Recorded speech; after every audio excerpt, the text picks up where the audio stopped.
Thanks for joining us for the Member xCite presentation.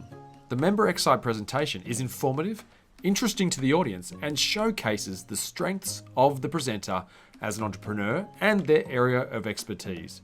It's not a sales pitch, it's a 10-minute educational and insightful exploration into what they do. And of course, it's exciting. So today we have the great pleasure of hearing from Julia Trask from Magnetic Confidence. 3 steps to magnetic confidence. Julia is a confidence coach, author, and public speaker, passionate about helping individuals to replace their inner turmoil with peace through self-love and acceptance. Her highly personalized coaching programs allow her clients to experience what she wants them to know deeply. They are highly valuable, worthy of love, time, and attention. Since starting her business in London, she's helped people across 10 countries, delivered speeches in 4, and created 13 books. Her greatest wins, though, are her seeing her clients' journey, witnessing how they break generational patterns and build magnetic confidence. We've all looked on someone before and thought, if only I could be that confident. In our pursuits to emulate someone else's confidence, we've tried mantras, positive affirmations, 12-week fitness challenges, and complete makeovers with mixed success. But what if all you need is 3 steps of self-love? So I just want to go through the 3 tips and give you as much value as I can in these 10 minutes. So it really, first of all, follows like a framework, which I call the 3 R's, because 3 R's are very simple for everyone to remember, no matter what age you are, essentially. So the first one is to reflect. To have any level of confidence, we need to have a really solid basis in awareness. And a lot of people confuse confidence with arrogance, but forget that arrogance is really based on not really having a great understanding of where you're at or wanting to hide something. So when we're in the reflect stage, we really want to be asking ourselves, what are my beliefs and my perceptions? What's the progress I'm having? Where am I maybe stagnant in my life? So I've just not moved forward or backwards. And what are my struggles? And you can separate that into your 8 dimensions of health, from like social, emotional, physical, intellectual, occupational for your work. And you can go through the different layers and get some really deep reflection. Whereas a lot of people just reflect on, am I happy? Whereas happiness is something that's really pretty much shallow, because it's only a short amount of time, instead of being like joy, which is sustained, or am I content with things? And so when we go through the different dimensions of health, when we ask ourselves what actual progress is being made, and we also give ourselves a pat on the back for that as well, then we know what we can continue making progress on, and what we need to have a little bit more focus on as well. Because often our default is to keep doing the things that we're really good at, but not focus on those things that we know are a bit of a sticking point for ourselves. So we often might shy away from, I know one of my things years ago was nutrition. So I don't want to go see a nutritional coach because that means that I'm going to have to move through some of the pain points about why I might comfort eat or something like that. But I will always be really good at getting motivated to do a workout. And that sort of holds myself back, that, okay, I'm going to get success in one way, but I'm always going to be stuck in one particular moment. And I think the word stuck is so often said by people all the time. And then the description a lot of people say is, I don't feel confident in my life. But it's not actually their life that they don't feel confident in. It's just these pockets that they haven't actually taken that movement on. So I think asking that question, where am I making progress? Where am I stagnant? What are my struggles? Is really important to move forward. And then you can step into refreshing, which is part 2. What do I then need to change? So a lot of people talk about what the point A and the point B is. And I don't think you can really find out the point B, like where you want to be, if you have not done the real deep reflection in every dimension of your health and well-being. And a lot of health and well-being is so surface level. I used to be a PE teacher, and we didn't talk mental health. We just talked, can you go exercise? Can you eat?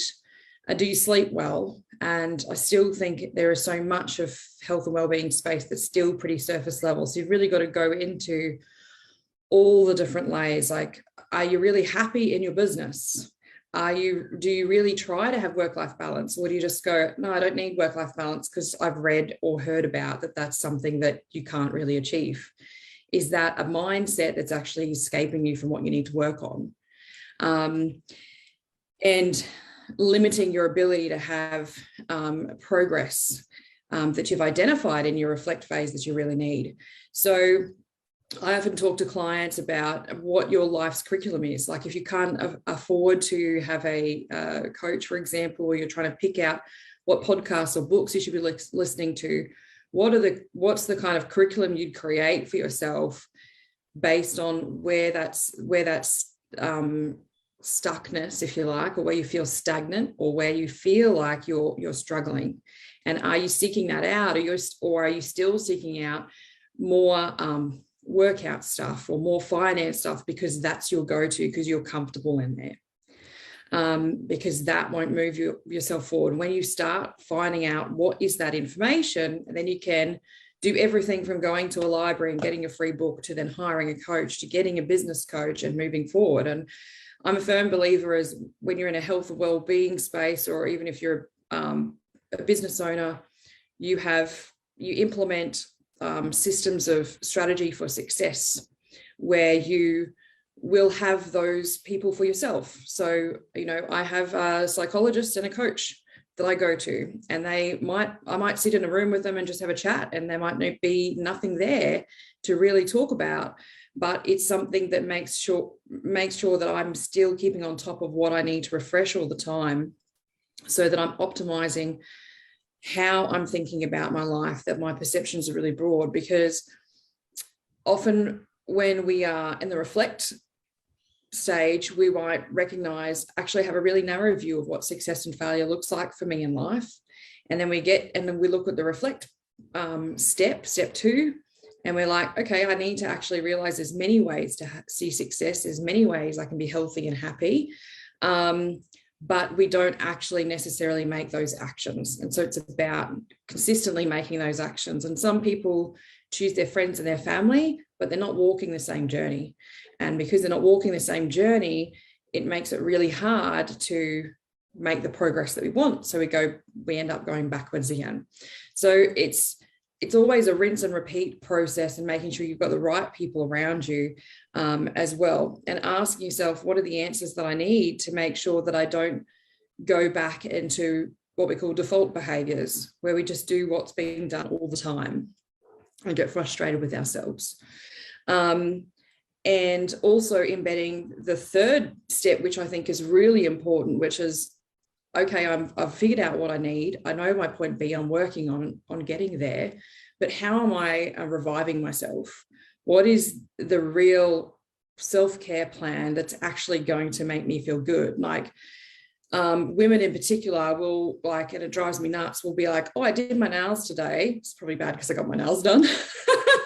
but we'll be like, I did my nails today. I had a massage. But I mean, like, the high level stuff of, when I think about my friends around me, have I got the right people I need around me to lift me up and move me forward? Do I have people that are meeting me and going for a walk with me? Or are they sitting down with me and having cake all the time, but I'm trying to improve my nutrition? Do I have people who do have that work-life balance I want to emulate in my business? Or am I surrounding myself with people who are flogging themselves, and I'm wondering why suddenly I'm doing the same thing? And so all of these steps are really super closely connected, but super important, because while the, slow and sort of more casual, I guess, self-care of, sleeping and doing your nails and massages, all that kind of stuff is important,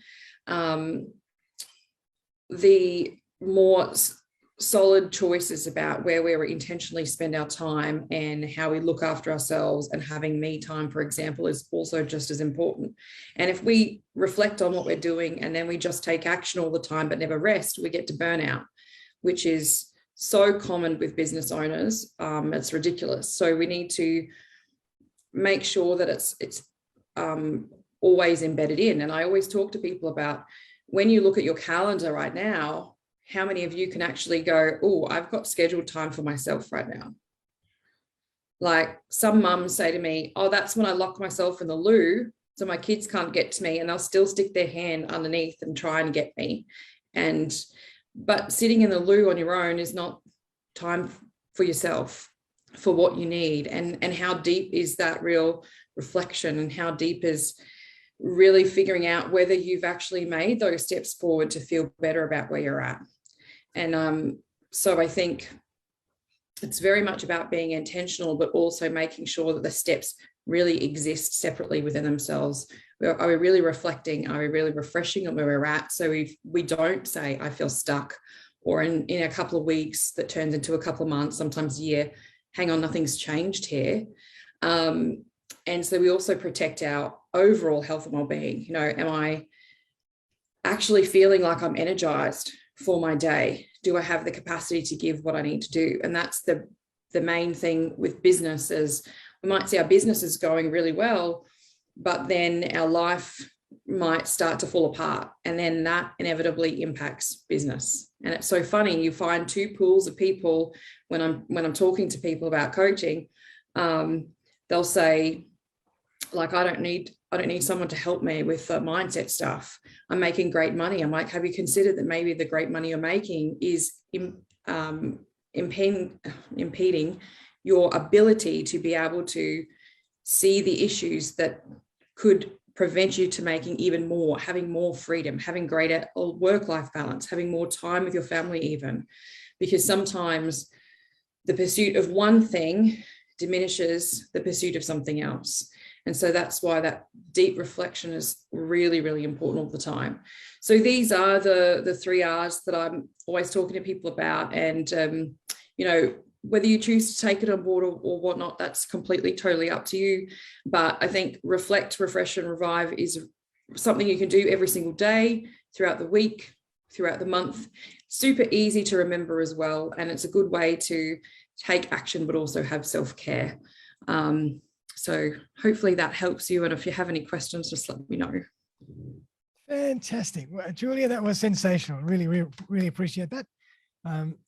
I agree. I think it's so important to have a holistic management strategy around your life. So you've inspired me to go for a little run after the meeting as well. But does anybody have any questions for Julia? I can't quite see let me look at my gallery view here. Feel free, anybody. We've got a great coach in front of you. Nobody wants to ask any strategy or mindset questions? Sherry. I just had an observation this week from just another BXer, Nick Cree. I've really enjoyed his reflecting emails, or not emails, posts he's done this week. You know, he's in a real reflective stage. And yeah, I really have been thinking about that. That is so important. If we don't reflect of where we are, then we're going to stay where we are. Absolutely. And so we have to reflect to change, to take us to somewhere else. And so, and it takes time, like he did this week. He spent a lot of time on his own, just reflecting to see what his next move is. And so that was a great example of what you were talking about, Julia, that we need to, and, you know, it's Easter, it's a new beginning. It's a great time to reflect. Did we accomplish our goals in the first quarter? If not, it's a new beginning. We can always, every day is a new beginning, and reflecting will help us keep that. So thanks for bringing that up again. That must be a message I need to get this week. And I would argue too, you know, I think, are we actually reflecting if we don't take action with those thoughts? Mm-hmm. Or are we just thinking and then carrying on? Or becoming a victim in our current status. If we just think about it and then not do anything about it, Yeah, you can reflect to the cows come home, but you have to actually do something. Yep, love it. Rebecca. I was just going to say how Julie was saying about surrounding yourself with the right people. I've been doing a lot of thinking about that at the moment, and friends that I've had for years, I'm starting to realise that they're not necessarily the right people to be surrounding myself with, just with their comments and their beliefs that I'm, oh, why are you working so hard? Oh, you shouldn't be doing that. Oh, you should be spending time with this person. And they're like, just like the feedback when I'm doing stuff on social media, it's like, oh, the worst, the comment that they come back with, oh, your background's the wrong color, like just stuff like just the negative commentary, and how it's like making me realize, well, hang on a minute, maybe you're not the right person that should be in my life. That's just, an observation that I've been making lately. Just you said that about surrounding yourself with the right people. That's just what I'm just saying. Yeah, you got to make the decision about, I mean, I don't think cutting people out completely is the way to go, because then they might see it as an ego play. And when you're building that awareness, you've also got to be aware of where your ego is at in that journey too. And that's admittedly, I think, a challenge. But reducing the time, and then at the same time working on where your boundaries are. Your boundaries have got to be super firm around what you're willing to accept. And a lot of the time too, it comes up so often, even people I don't coach, talk to people about how much of what people's behavior is a projection of what's going on with them. Like, are they just worried about how pretty something looks instead of what something really is? Yeah. And I was talking to someone else about it, and one particular friend that I've had for a long time has gone through a lot of stuff with me. And they said, well, maybe they're just scared of that you don't need them as much anymore. So that was just an observation as well. Yeah. And you get haters as you grow too. Geez, I think I've had girls who used to just be in teaching and they didn't want to leave teaching, who said to me what I shouldn't wear, what I shouldn't be saying. I moved back in with my parents for a bit, and I just got absolutely pummeled. And I'm like, you can take a step back to move forward. Like, I'm not afraid of that, and I'm not afraid of sharing it. That's more about somebody else's growth as well. So, and you got to be comfortable with what you do share too on social media. And as long as you know that, I don't think it matters.